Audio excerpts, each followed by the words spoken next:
Ella cerró los ojos, cansada de gritar al cielo sin respuesta, y justo cuando el orgullo, el ruido, el miedo y la prisa se desvanecieron, el silencio se llenó de una presencia que nunca antes había sentido. Hay una pregunta que ha perseguido a los hijos de Dios desde que el mundo es mundo. ¿Por qué Él parece tan cercano en unos momentos y tan distante en otros? No es que Dios se mueva. Él no cambia, no titubea, no se esconde por capricho. La Escritura lo dice con claridad en Malaquías 3:6, porque yo Jehová no cambio. Si su presencia parece ausente, el problema nunca está en el cielo. Está en la tierra que pisamos, en el corazón que cargamos. Son 4 cosas las que sin darnos cuenta hemos dejado crecer como maleza entre nosotros y Él. 4 cosas que, mientras sigan ahí, bloquean lo que más anhelamos sentir. Su presencia real, viva, cercana. Charles Spurgeon, aquel predicador que supo hablarle al alma con la sencillez de quien ha caminado el valle, decía que la comunión con Dios no es un premio para los perfectos, sino un refugio para los que se vacían de sí mismos. Él enseñaba que muchos buscan a Dios cargando maletas que nunca fueron invitadas al encuentro. El orgullo disfrazado de fortaleza, el ruido disfrazado de ocupación, el miedo disfrazado de prudencia y la prisa disfrazada de propósito. Y mientras esas maletas sigan ahí, la puerta permanece cerrada, no porque Dios la haya cerrado, sino porque nosotros mismos bloqueamos el paso sin darnos cuenta de lo que estamos haciendo. Piensa en tu propia vida por un momento. ¿Cuántas veces te has arrodillado a orar y sentiste que tus palabras chocaban contra un techo de cemento? No es que Dios se haya tapado los oídos. Santiago 4:8 nos da la clave exacta. Acercaos a Dios y Él se acercará a vosotros. Es una promesa condicionada al movimiento nuestro, no al suyo. Él ya dio el primer paso hace 2000 años en una cruz. El segundo paso, el de hoy, el de esta tarde, te toca darlo a ti. Nadie más puede darlo en tu lugar, ni el pastor más sabio, ni el amigo más piadoso. Solamente tú, frente a Dios, con las manos vacías. La primera cosa que debe desaparecer es el orgullo. No hablo solamente del orgullo que se nota, el que levanta la barbilla y mira por encima del hombro. Hablo del orgullo silencioso. Ese orgullo nos hace creer que podemos resolver nuestras batallas espirituales con fuerza de voluntad, sin necesitar realmente a nadie, ni siquiera a Dios. Proverbios 16:18 lo advierte sin rodeos. Antes del quebrantamiento es la soberbia. Spurgeon solía decir que el alma orgullosa es como una vasija boca abajo bajo la lluvia. Por más que llueva la gracia del cielo, nada entra, porque la postura misma lo impide. La segunda cosa es el ruido, y aquí no me refiero únicamente al ruido de afuera, al tráfico, a las notificaciones, a las voces que nos rodean todo el día. Me refiero al ruido de adentro. Esas 1000 voces internas que nos dicen que no somos suficientes, que ya fallamos demasiadas veces, que Dios está cansado de nosotros. Voces que nunca vinieron del cielo, aunque se disfracen con tanta habilidad. El Salmo 46:10 nos regala una orden que suena casi imposible en estos tiempos. Estad quietos y conoced que yo soy Dios.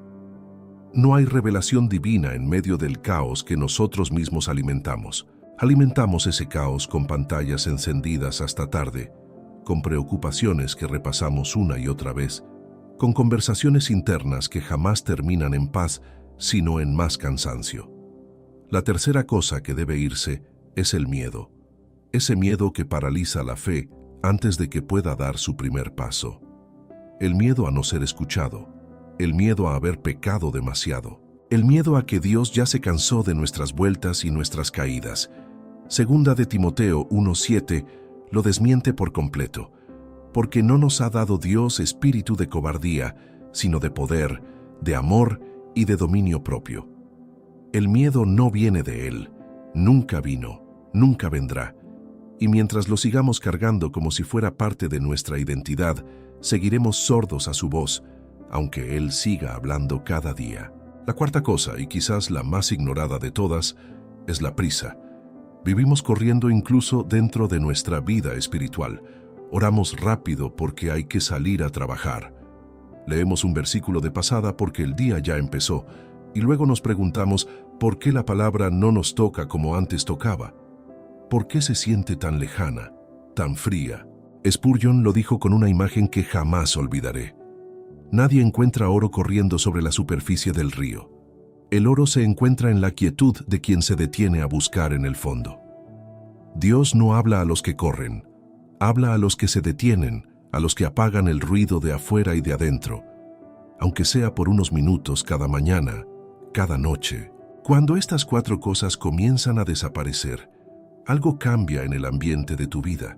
No es magia, no es una fórmula mecánica que se activa con ciertas palabras repetidas. Es una relación que se restaura, capa por capa, exactamente como sucede entre 2 personas que se aman y que un día decidieron dejar de fingir que todo estaba bien entre ellas. Dios está esperando esa misma sinceridad de tu parte.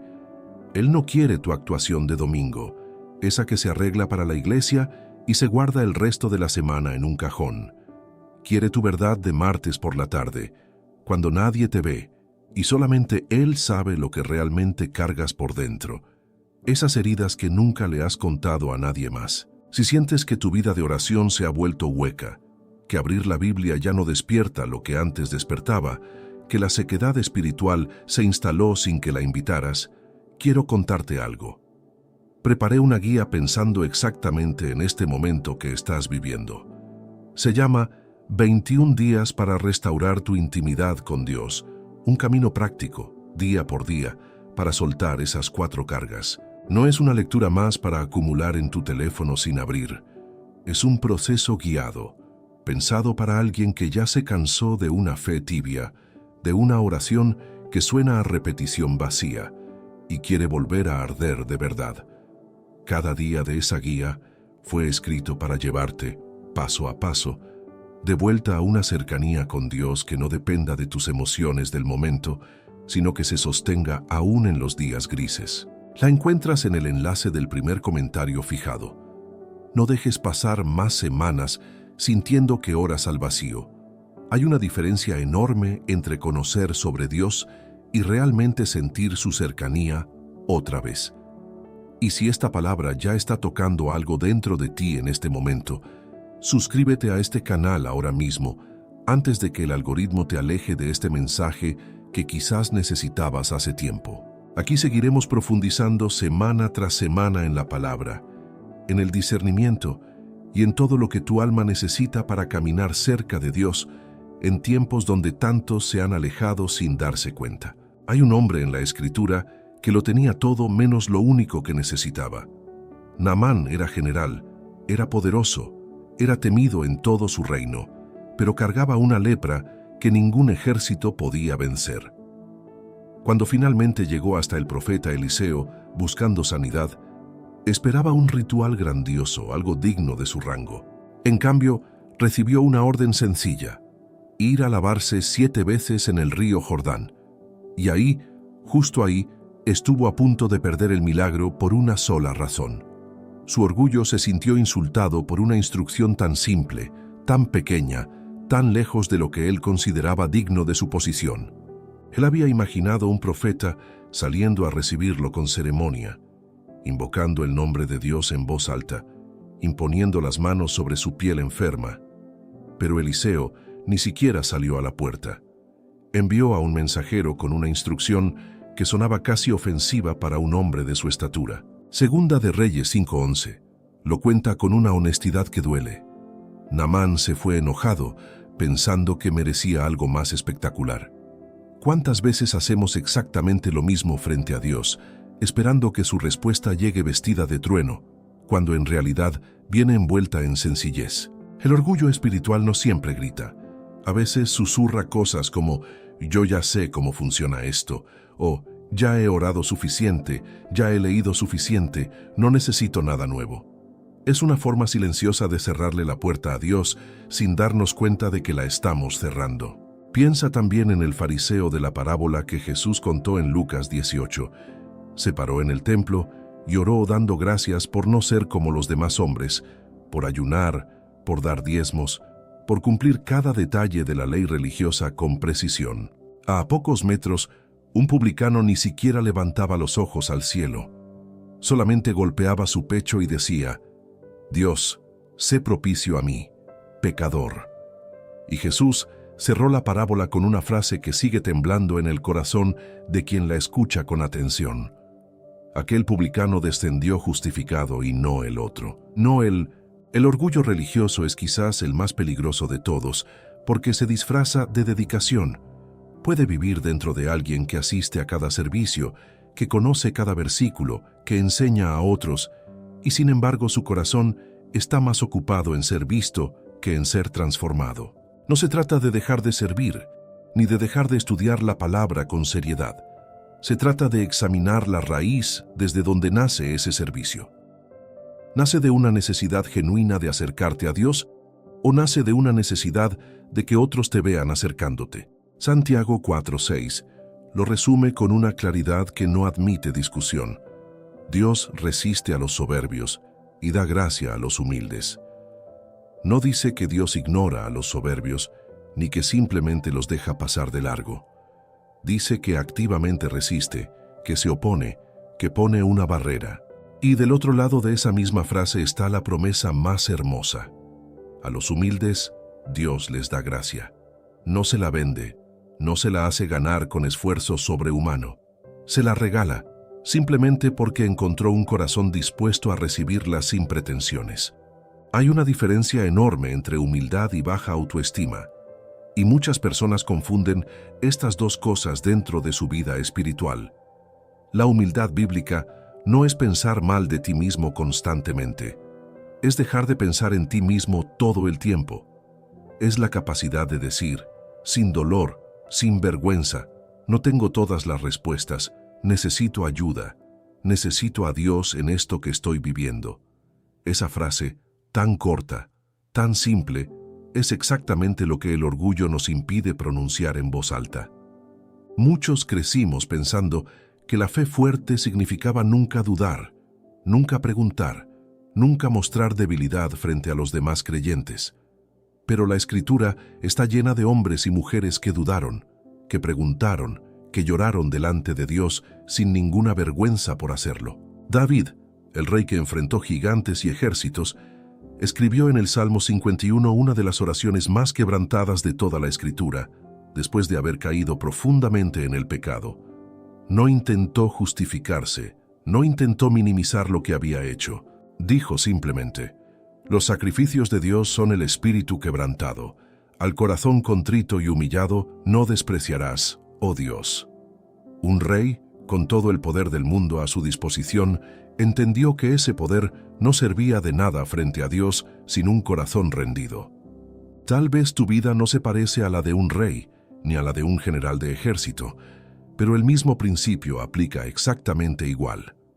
Puede que tu orgullo no se vea en un trono, sino en la dificultad de pedir perdón primero, después de una discusión familiar. Puede que tu orgullo viva escondido en la forma en que evitas admitir que estás cansado, que estás confundido, que ya no sabes qué hacer con ciertas situaciones de tu vida. Y mientras ese orgullo permanezca ahí, seguirá bloqueando algo que Dios quiere darte. La buena noticia, la que realmente importa, es que el orgullo puede desaparecer. No de un día para otro como quien apaga una luz, sino como quien poco a poco deja entrar el sol en una habitación que llevaba años cerrada con las cortinas puestas. Empieza con algo tan sencillo como reconocer en oración que no tienes todo resuelto. Empieza soltando la necesidad de tener siempre la razón, de ganar cada discusión, de demostrar que estás bien cuando en realidad no lo estás. Empieza permitiendo que otros te vean en tu proceso, no solamente en tu resultado final. La vulnerabilidad, esa que tanto miedo nos da mostrar, es exactamente el terreno donde Dios comienza a hacer su obra más profunda dentro de nosotros. Naamán finalmente se sumergió en el río, dejando de lado su orgullo herido, y su piel quedó como la de un niño. La sanidad estaba disponible desde el principio. Lo único que faltaba era que él soltara la idea de merecer algo más grande que la sencillez de Dios. Quizás hoy tú también estás frente a tu propio río Jordán, frente a una instrucción que parece demasiado simple para tu situación tan complicada. Quizás Dios te está pidiendo algo pequeño: perdonar, pedir ayuda, admitir que necesitas volver a empezar desde cero con Él. No hace falta un milagro espectacular para que tu vida cambie de dirección. A veces lo único que hace falta es soltar la resistencia, dejar de argumentar con Dios sobre cómo debería verse su ayuda y simplemente obedecer el paso sencillo que tienes justo enfrente. Elías acababa de vivir la victoria más grande de su vida como profeta. Había enfrentado a 450 profetas de Baal en el Monte Carmelo. Había visto fuego caer del cielo delante de todo Israel. Había demostrado sin ninguna duda quién era el Dios verdadero. Y sin embargo, apenas unas horas después lo encontramos huyendo al desierto, pidiéndole a Dios que le quitara la vida. Un hombre que acababa de presenciar un milagro impresionante, ahora estaba sentado bajo un enebro, agotado, aterrado, completamente derrumbado por dentro. Primera de Reyes 19 nos muestra algo que pocas veces nos detenemos a considerar. Incluso los hombres más usados por Dios cargan un ruido interno capaz de apagar la memoria de los milagros más recientes que acaban de vivir. Es curioso pensar que el mismo profeta que retó públicamente a todo un sistema religioso corrupto, el mismo que oró y vio fuego consumir un altar empapado de agua, terminara temblando por las palabras de una sola mujer enojada horas después. Jezabel había enviado una amenaza de muerte, y esa sola frase bastó para que todo el fuego del Carmelo se disolviera en pánico. El ruido de una amenaza pesó más, en ese momento, que el recuerdo fresco de la victoria divina. Dios no lo regañó por su miedo. En lugar de exigirle explicaciones, le envió un ángel con pan y agua y le permitió dormir. A veces lo primero que el ruido necesita no es un sermón, sino descanso genuino, cuerpo y alma restaurados antes de cualquier conversación profunda. Después de ese descanso, Dios lo guió hasta el monte Horeb, y ahí sucedió algo que cambia por completo la forma en que entendemos cómo Dios se comunica. Un viento fuerte y poderoso partió los montes, pero la Escritura dice con claridad que Jehová no estaba en el viento. Fue un camino de 40 días y 40 noches, un tiempo largo de procesamiento, antes de llegar al lugar donde finalmente recibiría respuestas. Dios no tenía prisa por resolver el conflicto interno de Elías con una solución rápida y superficial. Después vino un terremoto, y tampoco ahí estaba Dios.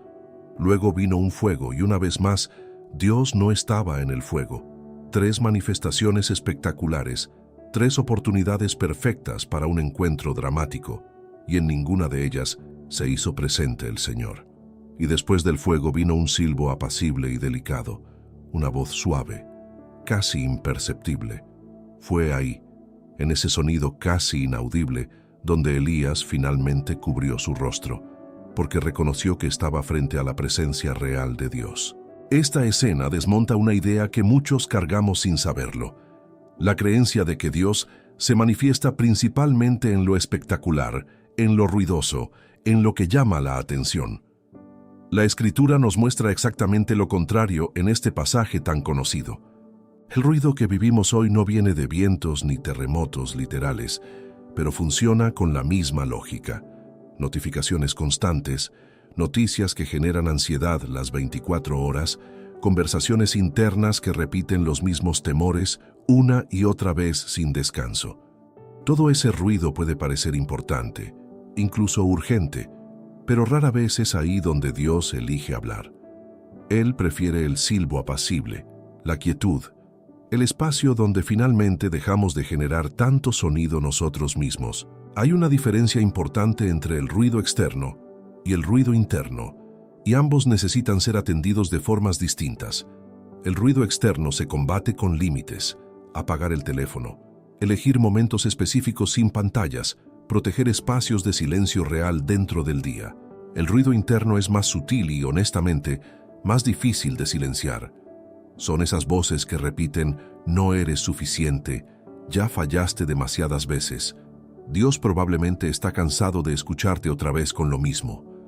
Ese ruido no se apaga con un botón, se apaga reemplazando esas voces con la voz de Dios expresada en su palabra. Filipenses 4:8 nos da una instrucción práctica y concreta. Pensar en todo lo verdadero, lo honesto, lo justo, lo puro, lo amable, lo que es de buen nombre. No es una técnica de pensamiento positivo desconectada de la realidad.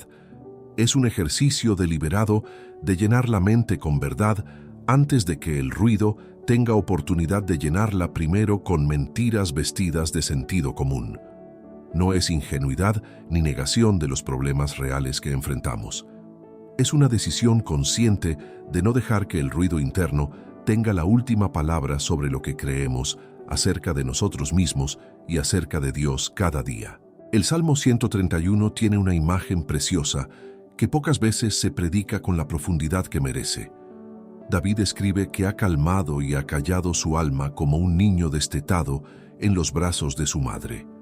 No hay ansiedad ahí, no hay exigencia, solamente descanso confiado. Un niño destetado ya no llora exigiendo alimento inmediato, simplemente descansa en la presencia de su madre, confiando en que será cuidado sin necesidad de gritar o pelear por atención. Esa es la imagen que Dios quiere para nuestra alma frente a Él. Pero llegar a ese descanso requiere primero reconocer cuánto ruido hemos normalizado en nuestra rutina diaria. Muchos oran con el teléfono a un lado, revisando mensajes entre una frase y otra, sin darse cuenta de que la oración se ha vuelto una actividad más entre tantas otras. Muchos leen la Biblia mientras piensan en la lista de pendientes del día, y luego se preguntan honestamente por qué la palabra ya no toca su corazón como antes. El problema rara vez es la palabra. El problema es el ruido que no le dejamos espacio para hablar con claridad. Elías tuvo que salir de la cueva, tuvo que pararse a la entrada, tuvo que estar dispuesto a escuchar algo que no venía envuelto en espectáculo. Esa disposición, esa quietud intencional, fue lo que le permitió reconocer la voz que tanto necesitaba escuchar. Quizás tú también necesitas salir de tu propia cueva hoy, esa rutina ruidosa que se ha vuelto tan familiar que ya ni siquiera la cuestionas. Quizás necesitas unos minutos de verdadero silencio, sin pantalla, sin distracción, solamente tú y la posibilidad real de escuchar a Dios. No hace falta un monte como Horeb, ni un desierto literal para experimentar ese silbo apacible. Hace falta apenas la disposición de apagar, aunque sea por unos instantes, todo lo que compite por tu atención y dejar que el silencio se convierta en el espacio donde Dios finalmente puede hablarte. Ese momento de silencio no tiene que ser perfecto ni prolongado para ser real. Puede empezar con 5 minutos antes de que suene la primera alarma del día, o con un instante de quietud justo antes de dormir, cuando el ruido del mundo por fin se detiene un poco. Los discípulos llevaban horas remando contra el viento en medio de la noche, luchando contra olas que no daban tregua. Habían visto multiplicar panes horas antes, habían presenciado un milagro que alimentó a miles de personas, y sin embargo, ahí estaban, agotados y con miedo dentro de una barca que se sacudía sin control. Mateo 14 nos cuenta que en la cuarta vigilia de la noche vieron una figura caminando sobre el agua y gritaron de terror, pensando que era un fantasma. Jesús tuvo que hablarles primero, antes que cualquier otra cosa, con una frase que se repite constantemente a lo largo de toda la Escritura. Tened ánimo, yo soy, no temáis. Es interesante notar que el miedo llegó antes de que reconocieran quién se acercaba. La figura en sí no era peligrosa, pero la oscuridad y el cansancio acumulado hicieron que la imaginación de los discípulos se llenara de terror antes de tener toda la información real. Pedro, siempre el más impulsivo de los 12, pidió permiso para caminar también sobre el agua, y por un instante milagroso lo logró. Sus pies sostenidos sobre las olas, desafiando toda lógica física, mientras avanzaba hacia Jesús en medio de la tormenta nocturna. Pero entonces miró el viento. La Escritura es específica en ese detalle. No dice que el viento aumentó de repente. Dice que Pedro lo vio, que desvió su atención de Jesús hacia la magnitud de la tormenta que lo rodeaba por todos lados. Y en el instante en que su atención cambió de lugar, comenzó a hundirse. No fue el viento lo que lo hundió, fue el miedo que nació al mirar el viento, en lugar de mantener los ojos fijos en quien lo había llamado a caminar sobre las aguas imposibles. Esta es quizás la lección más honesta sobre el miedo espiritual que la Biblia nos regala. No siempre nos hundimos por la magnitud del problema real que enfrentamos. Nos hundimos por dejar que ese problema ocupe el lugar central de nuestra mirada, desplazando la presencia de Dios hacia los márgenes. El miedo tiene una habilidad particular para agrandar todo lo que toca. Una noticia médica se convierte en el fin del mundo antes de conocer siquiera el diagnóstico completo. Una dificultad económica se convierte en amenaza de ruina total antes de intentar cualquier solución práctica. Segunda de Timoteo 1:7. Ya lo mencionamos antes en esta reflexión, pero merece profundizarse aquí. Porque no nos ha dado Dios espíritu de cobardía, sino de poder, de amor y de dominio propio. Observa que el versículo no promete ausencia de tormentas, promete un espíritu diferente dentro de ellas. El poder mencionado ahí no es la capacidad de controlar cada circunstancia externa, es la capacidad de mantenerse en pie internamente, aunque las circunstancias externas sigan siendo exactamente igual de difíciles que antes de recibir esa fortaleza. Moisés experimentó algo similar frente a la zarza ardiente, cuando Dios lo llamó a confrontar al faraón más poderoso de su época. Su primera respuesta no fue valentía inmediata, sino una lista completa de excusas nacidas directamente del miedo genuino que sentía. ¿Quién soy yo para ir al faraón?, preguntó, y luego, ¿qué les diré si me preguntan tu nombre? Y después, ellos no me creerán ni oirán mi voz. Excusa tras excusa, cada una disfrazada de razonamiento lógico, pero todas naciendo de la misma raíz de temor profundo. Incluso después de recibir señales visibles, como la vara convertida en serpiente, Moisés siguió resistiéndose, pidiendo que enviara a otro en su lugar. El miedo, cuando está muy arraigado, no siempre se rinde ante la primera prueba de que Dios respalda el llamado. Dios no lo condenó por dudar. Le respondió con paciencia, con señales, con la promesa constante de «Yo estaré contigo». Esa promesa, repetida de 1000 formas distintas a lo largo de toda la Escritura, es la respuesta central de Dios frente al miedo humano genuino. No promete eliminar al faraón antes de que Moisés se presente ante él. Promete acompañarlo mientras camina hacia esa confrontación que tanto temía enfrentar solo. El miedo no siempre desaparece antes de actuar. Muchas veces se enfrenta caminando, un paso detrás de otro. Isaías 41:10 lo confirma con palabras que muchos han memorizado, pero que vale la pena escuchar de nuevo con oídos frescos. No temas, porque yo estoy contigo. No desmayes, porque yo soy tu Dios que te esfuerzo. Siempre te ayudaré, siempre te sustentaré con la diestra de mi justicia. Esta promesa no depende de que la tormenta se calme primero.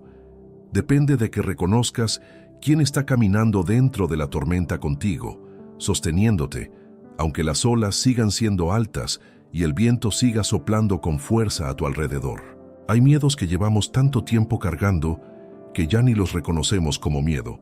Se disfrazan de precaución excesiva, de perfeccionismo, de la necesidad de controlar cada detalle antes de dar cualquier paso hacia algo nuevo que Dios pudiera estar llamándonos a hacer.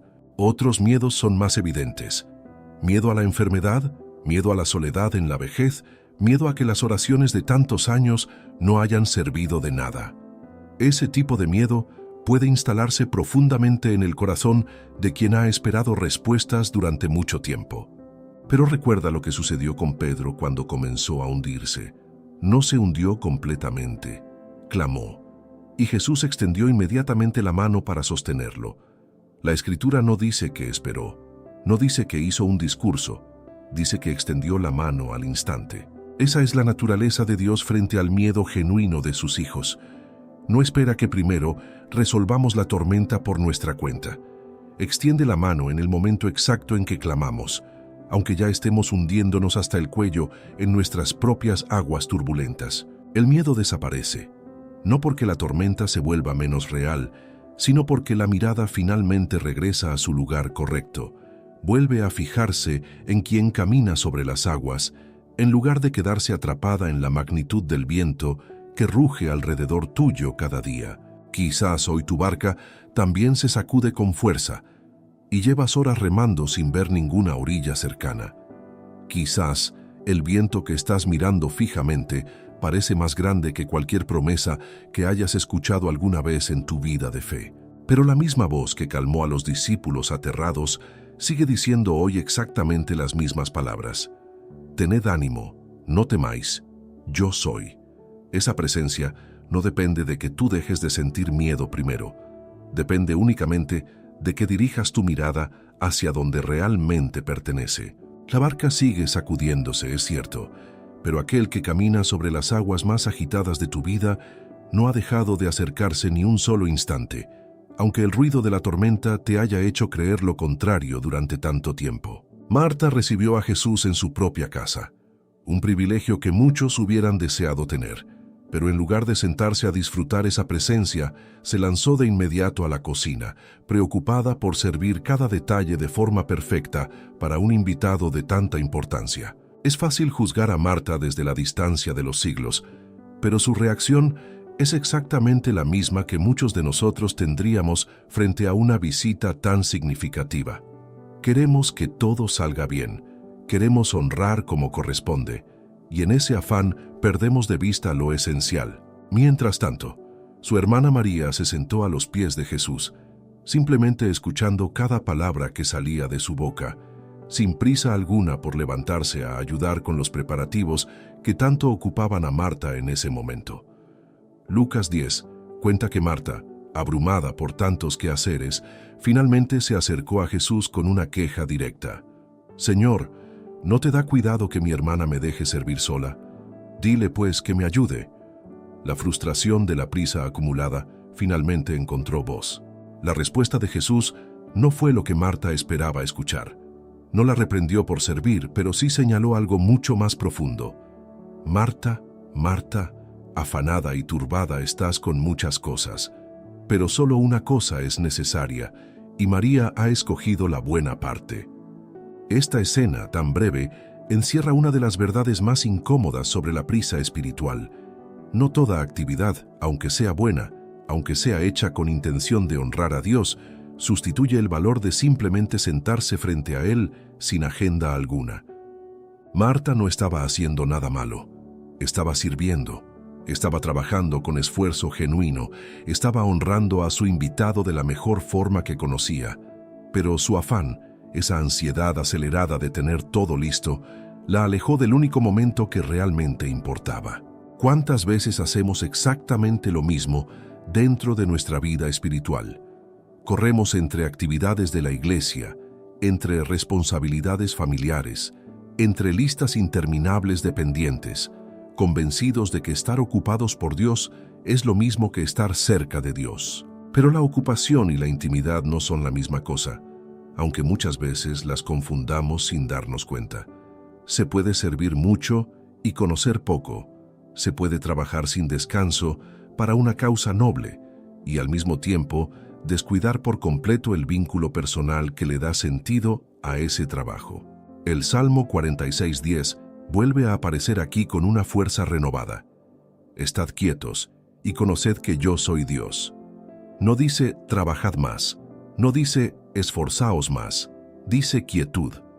Esa quietud es precisamente lo que la prisa moderna nos ha enseñado a evitar a toda costa.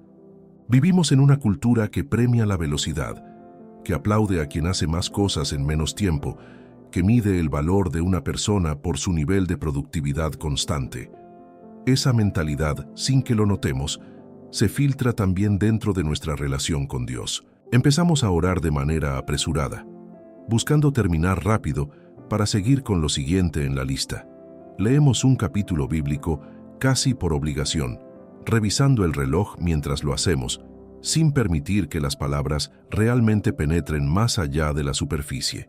Eclesiastés 3 nos recuerda que hay tiempo para todo bajo el cielo, y eso incluye tiempo para detenerse, tiempo para simplemente estar, sin la presión constante de producir algo medible al final de cada momento que vivimos frente a Dios. Jesús mismo, En medio de un ministerio que exigía atención constante de multitudes enteras, se apartaba regularmente a lugares solitarios para orar.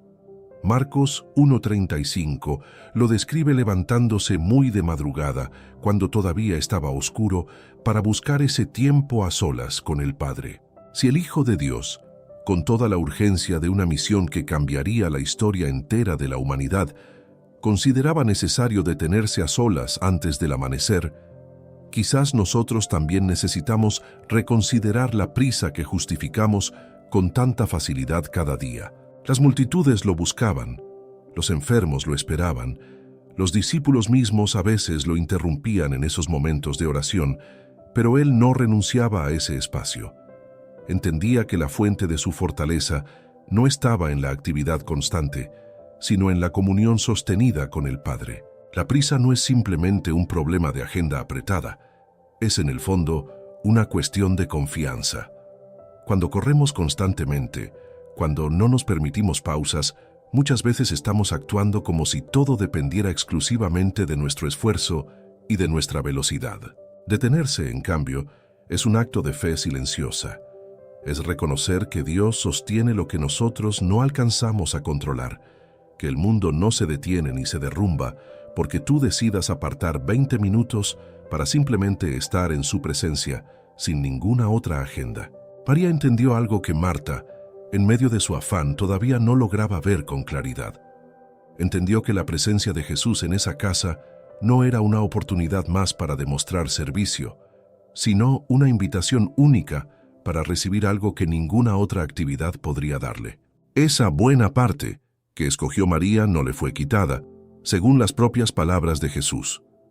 Es una elección disponible también para ti hoy, en medio de tu propia casa llena de quehaceres, de responsabilidades reales que no desaparecen simplemente porque decidas sentarte un momento. Nadie te está pidiendo que ignores tus obligaciones cotidianas, ni que dejes de cumplir con lo que se espera de ti como madre, como padre, como trabajador o como miembro activo de tu comunidad de fe. Solamente se te invita a reordenar, con honestidad, qué va primero en tu corazón. No se trata de abandonar tus responsabilidades ni de vivir en pasividad espiritual, esperando que todo se resuelva sin ningún esfuerzo de tu parte. Se trata de ordenar correctamente las prioridades, de asegurarte de que la intimidad con Dios no quede siempre relegada al último lugar de tu lista diaria. Quizás hoy tu casa también está llena de afanes, de preparativos, de cosas urgentes que parecen no poder esperar ni un minuto más.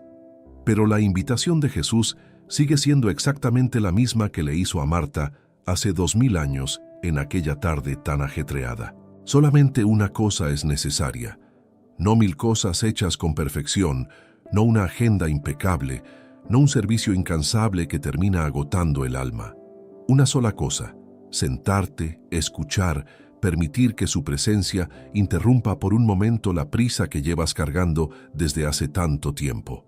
Puede que esa pausa no resuelva de inmediato todo lo que tienes pendiente, pero cambiará algo mucho más importante: la forma en que enfrentas cada una de esas tareas con un corazón que ya no corre desesperado, sino que camina sostenido por la presencia de aquel que nunca tiene prisa.